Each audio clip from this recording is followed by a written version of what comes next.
Magandang tanghali mga karwas, mga kapindot, mga DIY. So ayan po. Meron tayo ditong foaming machine. Ito po ay manual pero semi-automatic. Ito po ay para doon sa may mga car wash na hindi naman po bendo. Although pwede rin siyang gamitin sa bendo. Pero ito nga po kasi ay manual. Manual in terms of pagsasalin lang ng sabon. Pero yung tubig niya po ay automatic. Kaya ang tanging isasalin nyo lang po dito ay sabon lang. Hindi na kayo magsasali ng tubig. Yun po ang kagandahan niya.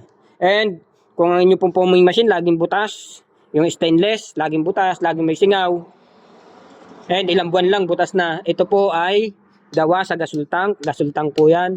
Pag sa tibay at tibay po ay palag na palag po yan. Napakakapal po. Yun po ang kagandahan niya. So pakita ko po sa inyo kung paano siya i-set up at gamitin. Brad, doon na sa loob. Doon sa loob ang car wash. Pakita ko sa inyo kung paano siya gamitin. So, sa unang setup po. Unang setup. Pag sinet-up nyo po, sa pag-set-up nyo, kahit ilagay nyo po yan, doon sa gitna ng inyong car wash. Kasi ito po, ang kagandahan, kasi doon sa stainless, parang 7 meters lang ang kailangan para gumanda ang buga. Ito po hindi. Kahit po 15 to 20 meters, kahit mahaba ang hose, walang problema. And hindi nyo kailangang lagi siyang hihilain o gagalawin sa pwesto. Ilagay nyo lang siya sa isang lugar, steady lang. Tapos lagyan nyo na lang ng supply ng air compressor. Kasi ito po ay pwedeng nababasa, walang problema mabasa yan. Maliban sa air compressor nyo, so yung air compressor nyo lang ay itatago nyo. So pag naikabit nyo sa air compressor, yung inyong hose, yun lang naman po yun na ikakabit nyo. Steady na po siya sa isang lugar. Yung hose na lang igagalaw nyo. Then, doon sa stainless, pag binuhan nyo yung hangin, kailangan nyo pang itupi yung hose para lang magbabol sa loob. Ito po, hindi nyo kailangan gawin yon. Yun po ang kagandahan nito. So, sa una pong setup, sa unang paggamit, kailangan meron kayo nito, at least isang bote. May imbudo kayo. Dito po ang salinan. Yan. Buksan natin. Yan po ang itsura ng bukas niyan. At may imbudo kayo. Salinan nyo na isang bote. Although nasalinan ko na yan. Sa unang-unang setup lang po yan ha. Hindi nyo kailangan ulit-ulitin yan. Pero na lang hindi maganda ang sabon nyo. Kasi may mga sabon talaga na madaling pumutla. Pero pag maganda ang sabon nyo, hindi nyo po kailangan laging sasalinan yan ng ganyan. Then, every use po, every use. Kailangan nyo ng, mas maganda kung may hemenggilya kayo. Every use, 10 ml. Pag gagamitin nyo na siya, buksan nyo dito. 10 ml, sasalpakan nyo. Ibig sabihin po niyan, isang gamit, 10 ml. Isang sasakyan, 10 ml. Kung motor man yan, kung kotse, o ano man. Basta 10 ml po, isasalin nyo. O kung marami naman kayo sabon, hindi kayo nanghihina sa sabon, 20 ml, walang problema. Pero kung 10 ml po, imagine po, kung may 1 litro kayo, sa 10 ml, divide nyo yun. Meron kayong 100 sasakyan na malilinisan o malalagyan ng sabon. 100 po, magkano lang po ang 1 litro, di po ba? Baka, depende sa lugar. May 35 pesos, may 25 pesos. 100 sasakyan. Sa halagang 35 pesos. Imagine nyo po yun. Napakalaking katipiran po. And, ang kagandahan po nito, napakatipid sa konsumo ng hangin, napakatipid sa konsumo ng tubig, at syempre sa kuryente, kasi yung hangin, kuryente ang nagsusupply doon. And, yun nga po, yung sabon, laking tipid. I-compare nyo po doon sa stainless, na lagi nang ang butas, lagi pang may singaw, pagawain. Ito po, kahit ilang taon po yan.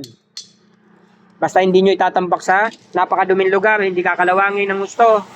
Hindi po yan kayang basta-basta butasin. Kasi po yan, kahit kalawangin, hindi kayang butasin ng kalawang yan. Mapera na lang po, i-stack nyo talaga.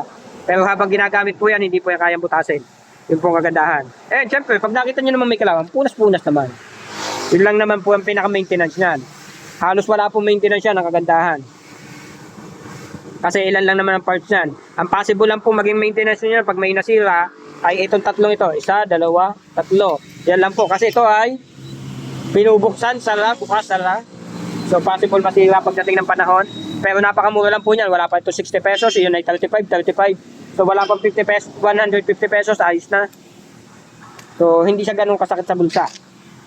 Kung compare nyo doon sa stainless na laging butas, magkano lagi ang gastos nyo. Pagpapahinang pa lang. And sa konsumo nga po ay napakalaking advantage. So pakita ko po sa inyo kung paano gamitin. So dapat po ito ay nakasara. Huwag nyo kakalimutan. Pag nagsaling kayo, isasara nyo yan. Then, ang una nyong bubuksan ay ito. Una nyo pong bubuksan. Then, ang panghuli ay itong sa supply ng hangin o galing sa air compressor. Pagkabukas po niyan, lalabas ang ating sabon.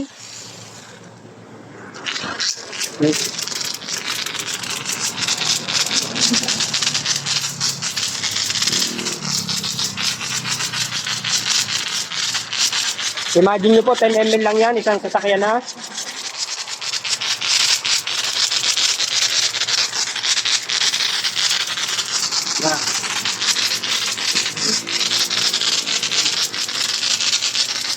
So, ayun po. Yun na po yung konsumo ng 10 ml. Patayin na natin. Una nyo ulit patayin, yung una nyo binuksan. Tapos, yung sa hangin, titigil na po yan. Ganun lang po siya kasimpleng gamitin. Sa pagsiset-up naman po, huwag lang kalimutan na itong bukana ito.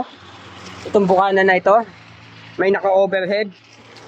Naka-overhead lang po siya.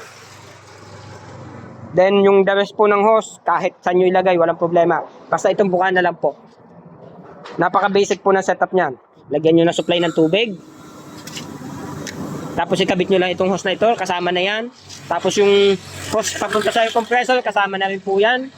Pag bumili kayo, and papunta sa tubig, sa supply ng tubig, sa gripo, kasama na rin po yan. And ito nga po, kasama na yan. Hindi po tayo naglalagay ng nozzle. Magiging extra gastos nyo pa yun pag nasira. Ito po, hindi kailangan ng nozzle, yan lang nakalagay dyan. Yun po kagandahan niya. So sa presyo po, halos kapresyo lang po yan ng stainless, 6.5. Pero sa tibay at tibay po, palag na palag po yan. Wala po sinabi dyan ng stainless. And sa katipiran po, palag na palag po yan. Doon naman po sa interested sa fully automatic, meron din po tayo niyan.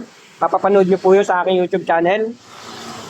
Then, bibigyan ko na rin kayo, kasama na rin itong ganito, Heringilya. Kasama na po dyan pag umorder kayo. Made by order lang po. Ang sa pag-order po, lalagay ko po ang description ng aking contact sa video description, sorry. So, madali nyo po ako makakontakt. Niulit ko po, pwede po ito sa Bendo, pwede rin po ito doon sa may mga car wash na full service. So, yan po. Hindi na kayo mabubutasan ng tangke. Ito po ay pangmatagalan na. Halos pang lifetime nyo na po yan. Baka sarado ng car wash nyo, wag naman. Ay buo pa rin siya. Yun po ang kagandahan niya.